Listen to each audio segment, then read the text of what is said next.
Yazid হলো কাট্টা একজন কাফের, ঠিক কিনা বলেন না? ইয়াজিদ হলো কাফের, ইয়াজিদ কাফের। ইয়াজিদের কাছে ঈমান নাই। আমার নবী বলেন, যার কাছে হায়া নাই, যার কাছে শরম নাই, যার কাছে লজ্জা নাই, যার কাছে শরম নাই, যে বেলজ্জা, যে বেশ্যা, যে উলঙ্গপনা করে, সুদ নিয়ে, ঘুষ নিয়ে, যে মদ নিয়ে, শরাব নিয়ে, গাঁজা নিয়ে সব সময় 24 ঘন্টা পড়ে থাকে, আমার নবী বলেন তার কাছে ঈমান নাই। ইয়াজিদ তো এই স্বভাবের মানুষ ছিল, অতএব সে তো বড় বেঈমান, ঠিক কিনা? সতর্কবাণী করেছে। আমরা বাংলাদেশের মুসলমানদের আমাদের করণীয় কি? আমার প্রিয় নবী সলিউশন দিয়েছে, মুস্তাফা আমাদেরকে মুস্তাফা থিওরি দিয়েছে, ফর্মুলা দিয়েছে। হে আমার উম্মত, তোমরা যদি নিজেকে সংশোধন করতে চাও, তোমরা যদি নিজেকে আত্মসমর্পণ করতে চাও, আমি নবী মুস্তাফা তোমাদেরকে সলিউশন দিচ্ছি। তোমরা সাথে সাথে আল্লাহ পাকের দরবারে আত্মসমর্পণ করো। তুবু ইলাল্লাহি তাওবাতান নাসুহা, তোমরা আল্লাহ পাকের দরবারে খালেস নিয়তে তওবা করে ফেলো। সুবহানাল্লাহ। আরো জোরে বলেন না সুবহানাল্লাহ। मुस्तफार महफिल में है इश्क़ मोहम्मद, दिल सलामत है तो क्या नहीं है। अल्लाहुम्मा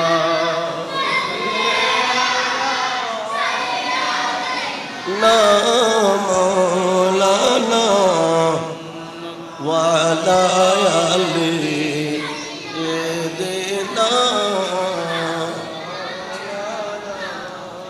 रह गए रस्म अज़ाम रूहे बेलाली ना रही, रह गए रस्म अज़ाम रूहे बेलाली ना रही, रह गए फलसफा तलकीन गज़ाली ना रही।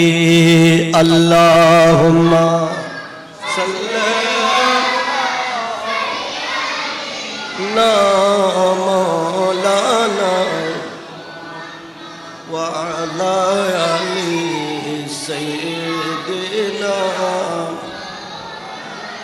জামাতের জন্য আযান এটা দিতে হবে, মাইকের সাউন্ড থাকুক বা না থাকুক, আযান দিতে হবে নামাজের জন্য। কারণ জামাত কায়েম করার জন্য আযান দেওয়া এটা সুন্নতে মুআক্কাদা, আযান দিতে হবে। এই কারণে প্রতিনিয়ত আযান চলছে, শুধু আমিলাইশ মসজিদে নয়, 3.5 লক্ষ মসজিদে নয়, পৃথিবীতে যতগুলো কান্ট্রিতে মসজিদ আছে প্রত্যেকটি মসজিদের মধ্যে সময় মতো আযান দেওয়া হয়। সময় মতো কি দেওয়া হয়? আযানও ঠিক আছে, কিন্তু ইমামে গজ্জালি মুজাদ্দিদে মিল্লাত, উনি মানুষকে ধর্ম শেখানোর জন্য, মিল্লাত মাযহাবের গুরুত্ব বোঝানোর জন্য যে দর্শনগুলি লিখে গেছেন, যে দর্শন, যে লেখা, আধ্যাত্মিক সুফিবাদী যে আলোচনা উনি কিতাবের মধ্যে লিখে গেছেন, ওইগুলিও আছে, কিন্তু মুসলমানদের অন্তরে ওইগুলির রুহানিয়ত নাই। ওইগুলির কি নাই? বেলাল হাফসি রাদিয়াল্লাহু তাআলা আনহু, উনি আমার নবীর মসজিদে নববী শরীফে উনি আযান দিতেন। বেলাল আযান না দিলে ফজর হতো না।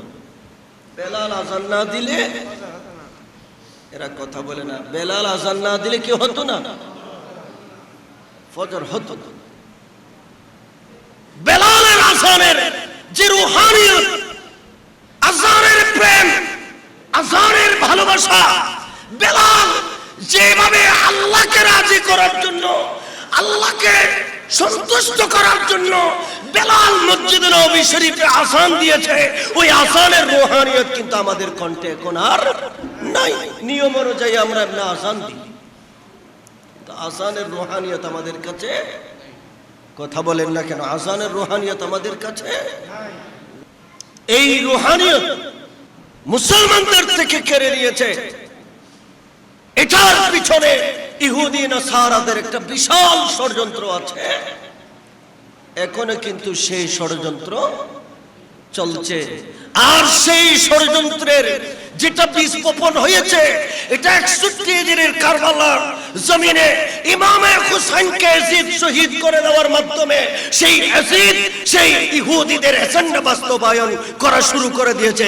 এখন সেই কর্মকাণ্ড পৃথিবীর জমিনে চলমান আছে, ঠিক কিনা বলেন না?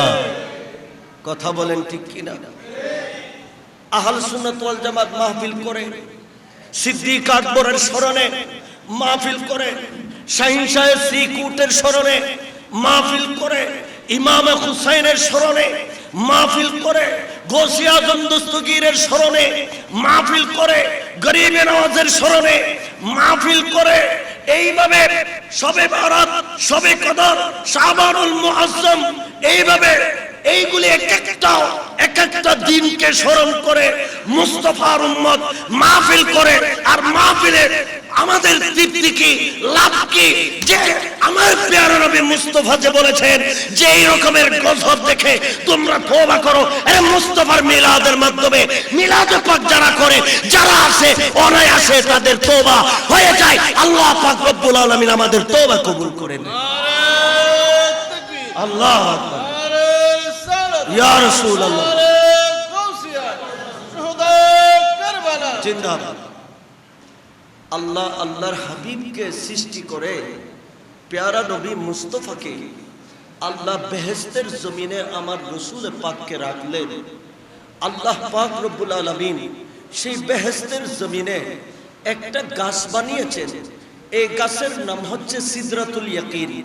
একটা গাছ আছে বেহেশতে, লক্ষ লক্ষ কোটি কোটি গাছ আছে বেহেশতের জমিনে।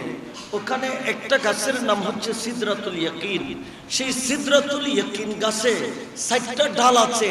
এই 60টা ডালের মধ্যে আল্লাহ আল্লাহর হাবিবকে ময়ূরের আকৃতি দিয়ে, আমরা দুনিয়াতে যে ময়ূর দেখি, ময়ূরের একটা আকৃতি দিয়ে আল্লাহর হাবিবকে সেই সিদরাতুল ইয়াকিন নামক গাছের ডালে রেখে দিয়েছেন। আরো জোরে বলেন না সুবহানাল্লাহ। সালাতুন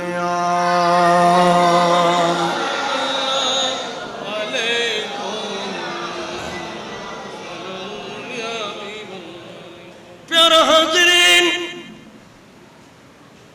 আল্লাহ পাক রব্বুল আলামিন আল্লাহর হাবিবকে ওই সিদরাতুল ইয়াকিন নামক গাছের ডালে রেখে দিয়েছেন। আমার নবীকে আল্লাহ আকৃতি দিলেন ময়ূরের আকৃতি। সুবহানাল্লাহ বলেন না। আমার নবীকে আল্লাহ আকৃতি দিলেন ময়ূরের আকৃতি। ময়ূর কত সুন্দর, ময়ূর কত সুন্দর।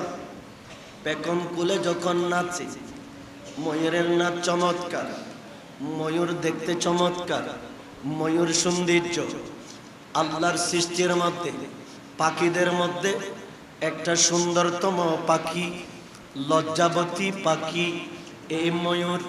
আল্লাহ এই ময়ূরের এত দর্শন, এত রূপ, এত চাকচক্য, এত পরিপাটি একটা ময়ূরকে কেন দিলেন? ময়ূর তুমি এত সুন্দর কেন? ময়ূর বলে আরে তোরা কি জানিস না লামকানের খোদা রহমাতুল লিল আলামিনকে সৃষ্টি করে আমি ময়ূরের রূপ দান করেছে। মহব্বতে বলেন, আরো জোরে বলেন, আওয়াজ করে বলেন সুবহানাল্লাহ। একবার বলবেন সুবহানাল্লাহ। কিন্তু আল্লাহ আসমান জমিন সমপরিমাণ সওয়াব দিয়ে আমাদেরকে ভরপুর করে দেবে।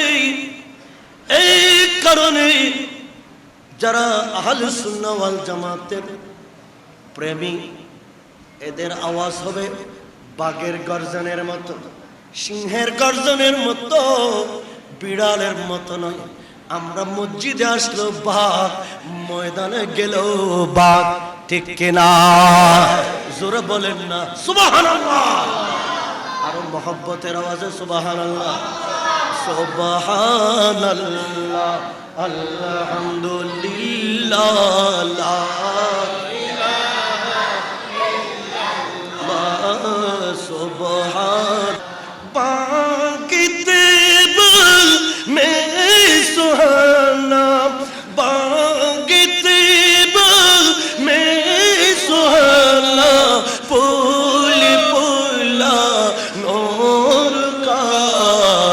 मस्तबू है बुलबुली पढ़ती है कलमा नूर का नूर मोहम्मद सल्लल्लाहु ला इलाहा इल्लल्लाह सुबहानल्लाह वल्हम्दुलिल्लाह ला इलाहा अर्जुर सुबहानल्लाह वल्हम्दुलिल्लाह।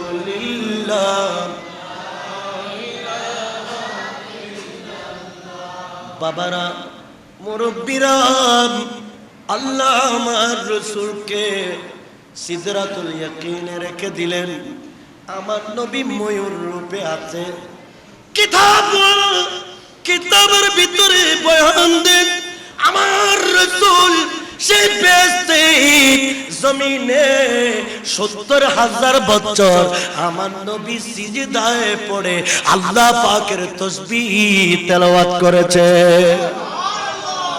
মহব্বতে বলেন না তাসবিহ পড়েছেন। এরপরে আল্লাহ তাআলা একটা আয়না তৈরি করলেন। কি বানিয়েছেন? কথা বলেন, কি বানিয়েছেন? আয়না। আয়নার ভিতরে নিজের ছবি দেখা যায়, আয়নার ভিতরে নিজের প্রতিচ্ছবি দেখা যায়। আল্লাহ একটা লজ্জার আয়না তৈরি করলেন। আয়নার নাম হলো লজ্জা, লজ্জার নাম হলো ঈমান। যার কাছে লজ্জা নাই, যার কাছে হায়া নাই, যার কাছে শরম নাই, যার কাছে হায়া নাই, লজ্জা নাই, শরম নাই, তার কাছে ঈমানের বংশ নাই। ঈমানের বংশ। আমরা এজিদকে বেঈমান বলি, এজিদকে মলুন বলি, এজিদকে ফাসিক বলি, এজিদকে লম্পট বলি, সব কিছু বললেন। কিন্তু আবু সাদিক রিজভী আজকে আমিলাস মসজিদ থেকে বলে গেলেন এজিদ হলো কাট্টা একজন কাফের। ঠিক কিনা বলেন না? এজিদ হলো কাফের, এজিদ কাফের। এজিদের কাছে ঈমান নাই। আমার নবী বলেন যার কাছে হায়া নাই, যার কাছে শরম নাই, যার কাছে লজ্জা নাই, যার কাছে শরম নাই, যে বেলজ্জা, যে বেশ্যা, যে উলঙ্গপনা করে সুদ নিয়ে, ঘুষ নিয়ে, যে মদ নিয়ে, শরাব নিয়ে, গাঁজা নিয়ে সব সময় ২৪ ঘন্টা পড়ে থাকে, আমার নবী বলেন তার কাছে ঈমান নাই। এসি তো এই স্বভাবের মানুষ ছিল, অতএব সে তো বড় বেঈমান। ঠিক কিনা? প্যারা হাজরিন, এ কারণে আল্লাহ একটা লজ্জার আয়না বানালেন। আয়নার নাম হলো লজ্জা, আয়নার নাম হলো শরম, আয়নার নাম হলো লজ্জা, হায়া। এটা বানিয়ে আমার রাসূলকে আল্লাহ হায়া দিলেন। আমার নবীকে শরম, শরম নামক আমার নবীকে একটা গুণ দিলেন। আমার পেয়ারা নবী মুস্তাফাকে একটা মুজিজা দিলেন। আমার নবীর কাছে হায়া আছে, আমার নবীর কাছে শরম আছে, আমার নবীর কাছে লজ্জা আছে। আল্লাহ পাক রব্বুল আলামিন খোদার কুদরতের হাত মোবারক দিয়ে এই লজ্জার আয়নাখানা আমার পেয়ারা রাসূলের চেহারা মুবারকের সামনে যখন ধরলেন, আমার পেয়ারা নবী আয়নার ভিতরে নিজের ছবিখানা দেখে ফেলেছে। জোরে বলেন। আমার রাসূল আয়নার ভিতরে নিজের ছবি দেখলেন। সুবহানাল্লাহ বলবেন না?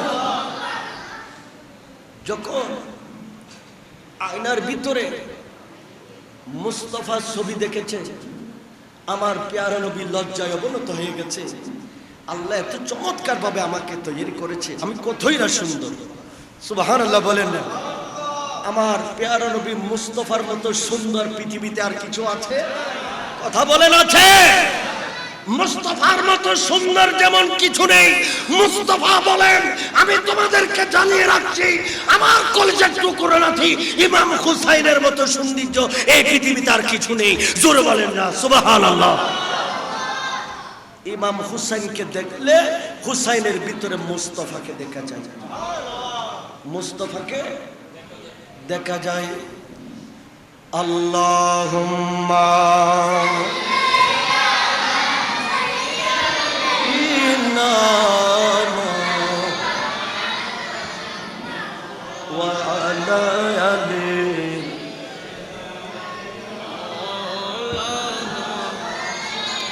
মদিনার গোলামি আমায় দে ও মুর্শিদ মোরে মদিনার গোলামি আমায় দে মদিনার গোলামি আমায় দে ও মুর্শিদ মোরে মদিনার গোলামি আমায় দে মদিনার গোলামি সারা ছুটি কি মন পেল তারা মদিনার গোলামি সারা ছুটি কি মন পেল তারা ও ইমান নসিব কইরা দে ও মুর্শিদ মোরে মদিনার গোলামি আমায় দে মদিনার গোলাম জোরে জোরে আমায় দে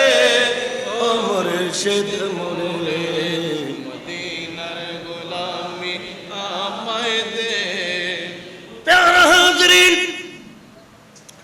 আমার রাসূল যখন সেই লজ্জার আয়না দেখলেন রাসূল পাকের কাছে শরম এসে গেল লজ্জা এসে গেল কেন জানেন আয়না খানা দেখানোর আগে আল্লাহ আমার রাসূলকে একটা কুদরতির পাগড়ি পরালেন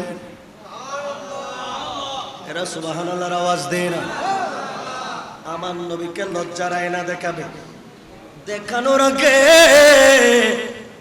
আল্লাহ একটা কুদরতি পাগড়ি মোবারক আমার নবীর মাথা মোবারকের উপরে পরে দিলেন এবং আমার নবীর ময়ূর রূপী নবীর এই আকৃতিতে আল্লাহ একটা হার লাগালেন গলার হার দিলেন এবং ওই ময়ূর রূপী আকৃতির এই সৃষ্টিকে দুই কান মোবারকে আল্লাহ দুইটা কানের দুল দিলেন আমার নবী যখন আয়না দেখলেন নবীর কাছে শরম এসে গেল লজ্জা এসে গেল হাই হাই আমি কত সুন্দর আমি কত সুন্দর হুসনে ইউসুফ পে কঠি मिस्र में अंगस्ते सना हुस्न यूसुफ पे कटी मिस्र में अंगस्ते सना सर कटाते हैं तेरी नामे पर मर्दाने अरब सल्ले आला रसूलना सल्ले आला हबीबना सल्ले मुहम्मदिन सल्ले आला रसूलना सल्ले आला हबीबना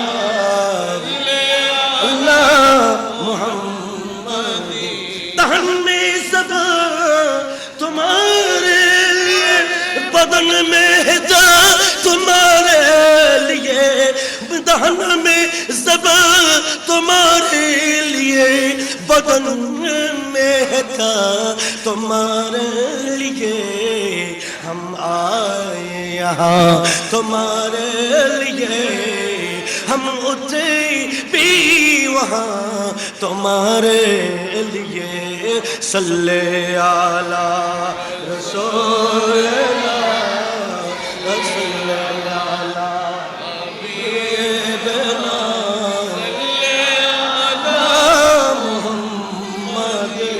सल्ले आला रसूलना सल्ले आला हबीबना सल्ले आला मुहम्मदिन प्यारा हाज़रीन मिस्रेर जमीने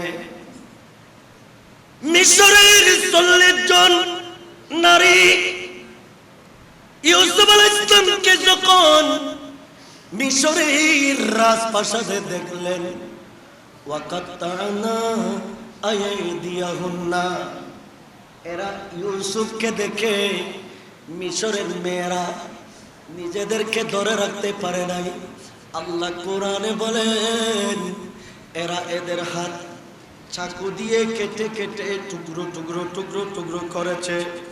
ওয়াকুল্না মাহাশা লিল্লাহি মা হাযা বাশার।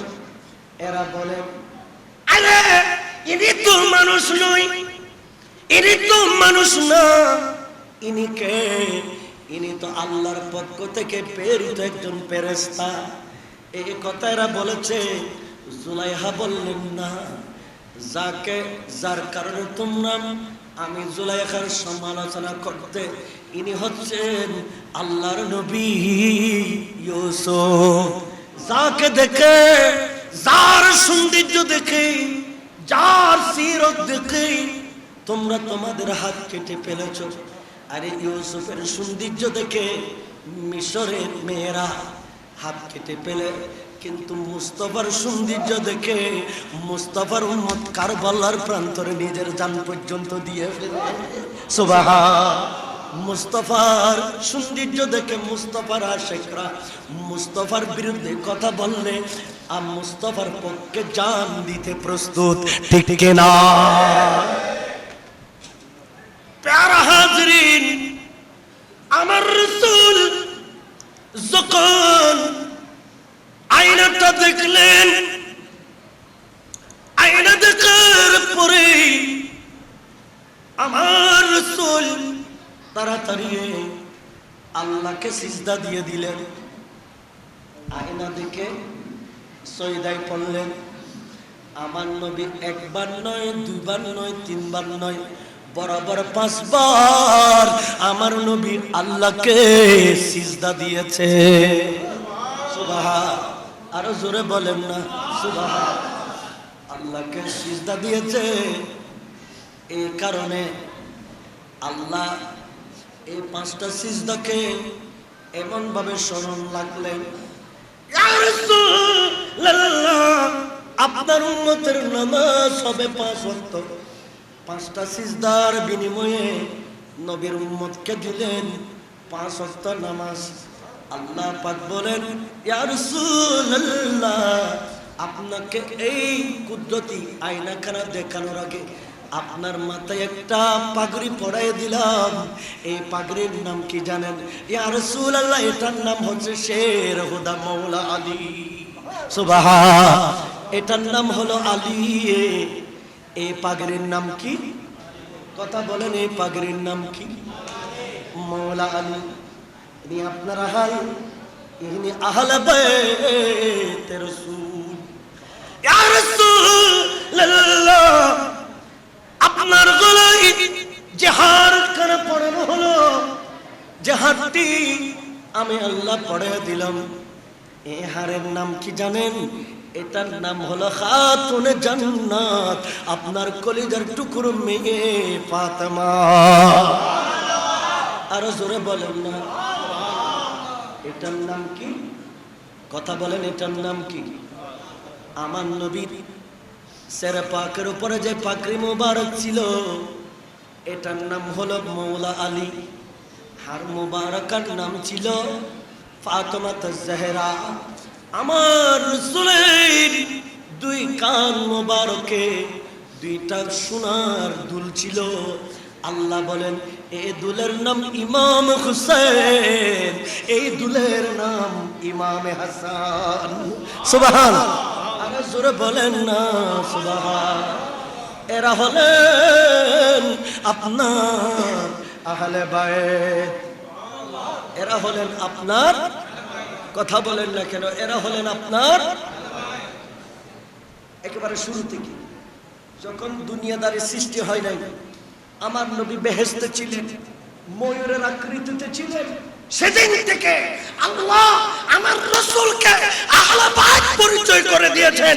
একজন হলেন মাওলা আলী, আরেকজন হলেন ফাতেমা জাহরা, একজন হলেন ইমামে হুসাইন, আরেকজন হলেন ইমামে হাসান। ইয়া রাসূলুল্লাহ এরা আপনার আহলে বাইত। জোরে বলেন না সুবহান।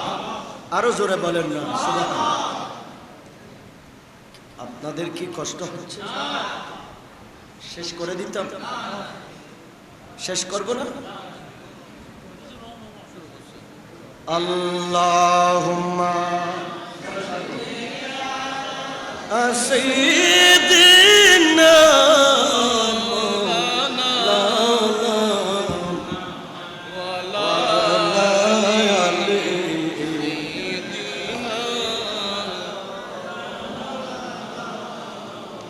আল্লাহুম্মা সাল্লি আলা সাইয়্যিদিনা মাওলানা মুহাম্মদ ওয়া আলা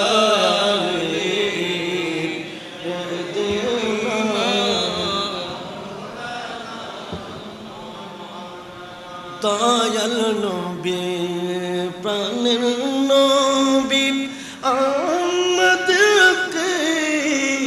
ছাড়িয়া আপনি বেনে কে লাভ হবে এ মাহফিলে বসিয়া আল্লাহুম্মা জোরে জোরে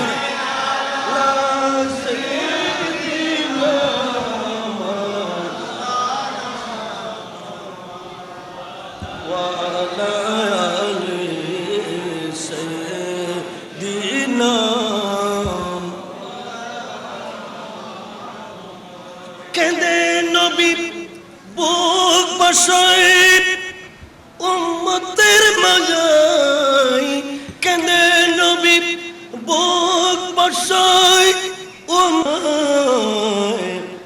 আসে কুম কান্দেন নবীজি আশায় আল্লাহুম্মা সাল্লি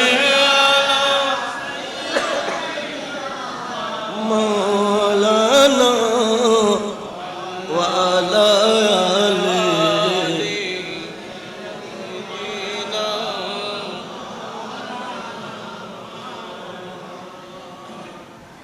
তাহলে আমার ভাইরা আমার থেকে জানতে চেয়েছেন আহলে বাইতের মহব্বতের গুরুত্ব।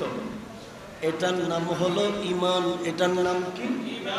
কথা বলেন, এটার নাম কি? ঈমান।